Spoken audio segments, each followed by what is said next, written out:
Pour vous dire la vérité, je déteste les étrangers. Je déteste les étrangers. Et le gouvernement ne fait rien. Ce que cette femme exprime devant la caméra n'est pas une simple opinion individuelle, ni un dérapage isolé. C'est l'expression brute d'un mal qui ronge la société sud-africaine depuis plus de 2 décennies. On nous présente souvent ces violences xénophobes comme des accès de colère spontanés, nés d'une misère soudaine ou d'un fait divers. Mais la réalité est beaucoup plus sombre et calculée. Nous sommes face à un phénomène cyclique parfaitement documenté. Un cycle où la précarité sociale est sciemment canalisée vers une cible facile, l'immigré africain. Regardez les faits, ce n'est pas une crise passagère. En 2008, en 2015, en 2019, en 2024 et encore aujourd'hui, le schéma est rigoureusement le même. Les mêmes accusations reviennent en boucle. Ils volent nos emplois, ils saturent nos hôpitaux, ils monopolisent le logement social. Mais comment la nation qui a vaincu l'apartheid, la patrie de Nelson Mandela censée incarner la fraternité continentale, est-elle devenue le terrain de chasse de ses propres frères? La réponse réside dans une faillite structurelle. Avec un taux de chômage des jeunes qui frôle les 60%, une génération entière se retrouve désœuvrée et sans avenir. Plutôt que d'affronter les défaillances des services publics et la corruption, la rhétorique politique a laissé s'installer un bouc émissaire parfait. Pour comprendre comment cette haine s'est ancrée dans le temps, il faut revenir aux racines du premier grand traumatisme moderne. En 2008, tout explose. On compte plus de 60 morts, des milliers de déplacés, des étrangers traqués comme des criminels. Les mêmes accusations reviennent en boucle. Ils volent nos emplois, ils saturent nos hôpitaux, ils monopolisent le logement social. Ce que nous observons ici marque un tournant historique majeur dans cette crise. La violence n'est plus restée confinée aux townships sud-africains. Elle a fini par embraser le continent tout entier. Pendant des années, les gouvernements africains ont détourné le regard, qualifiant ces agressions de faits divers ou de délinquance urbaine. Mais la pression populaire est devenue trop forte. Au Nigeria, la jeunesse est descendue dans la rue pour faire subir à l'économie sud-africaine ce que subissent leurs compatriotes sur le plan humain. En ciblant les symboles du capitalisme sud-africain comme MTN, Shoprite ou GoTV, la population nigériane a touché le seul endroit qui fait réagir les élites, le portefeuille. Menacés parce qu'en fait, ils réclament que nous prenons leur travail, mais ce qui n'est pas le cas. Vous voyez, nous sommes en train d'entreprendre des petits... Nous sommes entrés dans une logique d'escalade d'une dangerosité inédite. Un cycle de violence suivi de représailles économiques, créant un climat de guerre froide interafricaine. Mais alors que le conflit devenait diplomatique, sur le terrain sud-africain, un phénomène encore plus inquiétant était en train de se structurer dans le silence institutionnel. La haine populaire a cessé d'être une foule désorganisée et incontrôlée. Elle s'est dotée d'un nom, d'une hiérarchie, d'un uniforme et d'une méthode. Ce groupe s'appelle Opération Dudula et il ne se contente plus de crier dans les manifestations. Ils procèdent à des contrôles d'identité sauvages et expulsent par la force. Pour saisir la gravité de la situation, il faut voir comment ces milices citoyennes agissent désormais en toute impunité au vu et au su des forces de l'ordre. Bonjour. Comment allez-vous? Je vais bien, je vais bien. Comment ça se passe? S'agit-il de votre stand ou de celui-ci? Vous vous souvenez quand les gars de Dudula étaient ici, quand ils ont essayé de prendre vos affaires? Mais il s'agit de me montrer. Nous ne vous montrerons rien si vous ne le souhaitez pas. Nous ne le ferons pas, c'est bon. Il est compréhensible que les gens soient réticents à parler. Quelqu'un est donc prêt à nous parler? Oui. C'est lui qui s'est fait taser. Il a été tasé? Oui. Ils l'ont tasé. Ne vous inquiétez pas, je ne montrerai pas votre visage. Ils ont détruit tous mes vêtements. Quand cela s'est-il produit? Dimanche dernier. Qu'ont-ils fait des vêtements? Ils les ont mis là-dedans. Dans le caniveau. Dans le caniveau? Et l'a cassé. Vous n'avez pas réussi à gagner votre vie? Je le mets ici. Un taser. Vous avez été attaqué avec un taser? Oui, il y avait 2 mères. Des femmes. Que disaient-ils lorsqu'ils tiraient?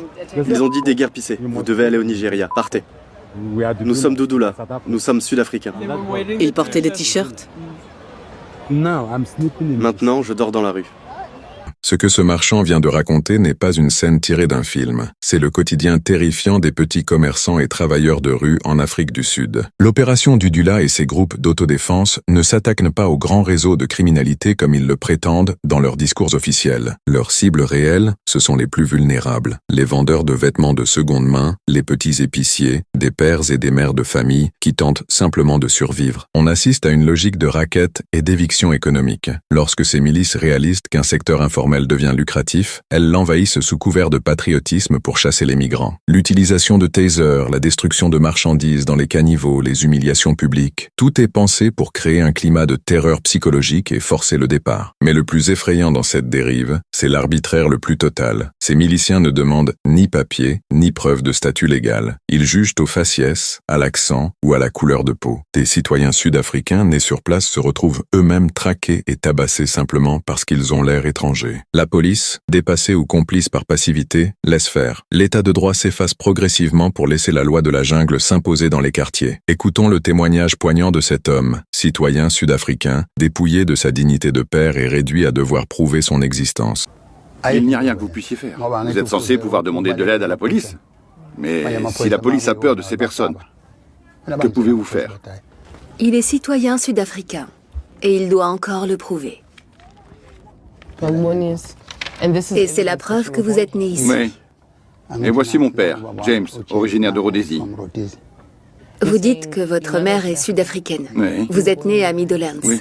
Et votre père? Il était rhodésien. Votre père était originaire de Rhodésie. On a parfois l'impression d'être nu et vulnérable.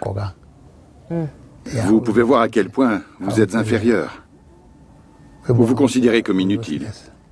Quand vous dites que vous vous sentez nu, pouvez-vous nous expliquer ce que cela signifie? Ça signifie que vous n'avez aucune valeur. Vous n'êtes pas assez bon pour être père. Les pères sont censés protéger leurs enfants. Mais si d'autres hommes menacent de le faire, votre droit, vous dire père de famille, est détruit.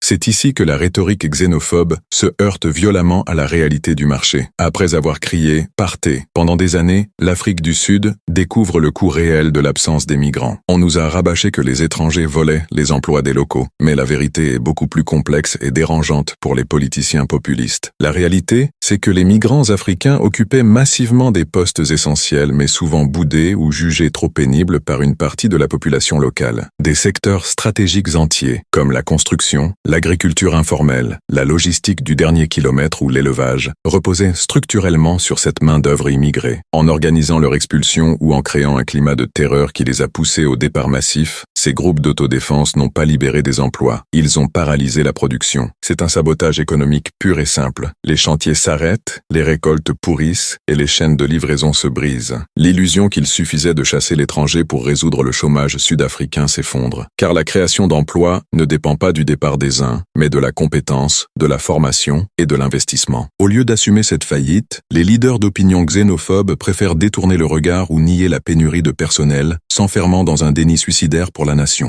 Le niveau élevé du chômage dans ce pays n'est pas dû. Il n'est pas dû aux Africains sans papier. Ce n'est pas le cas. Nous connaissons l'histoire en détail. Comment l'Afrique du Sud, de 1994 à 2008 à 2009, a vu sa courbe grimper ainsi, avec des taux de croissance atteignant 6%. Puis, à partir de 2009, elle est repartie dans la direction opposée. Cela n'a pas été causé par les immigrés sans papier. Les personnes à l'origine de ce déclin rient dans leur coin en ce moment même, parce que nous ne les pointons pas du doigt, mais nous regardons ailleurs.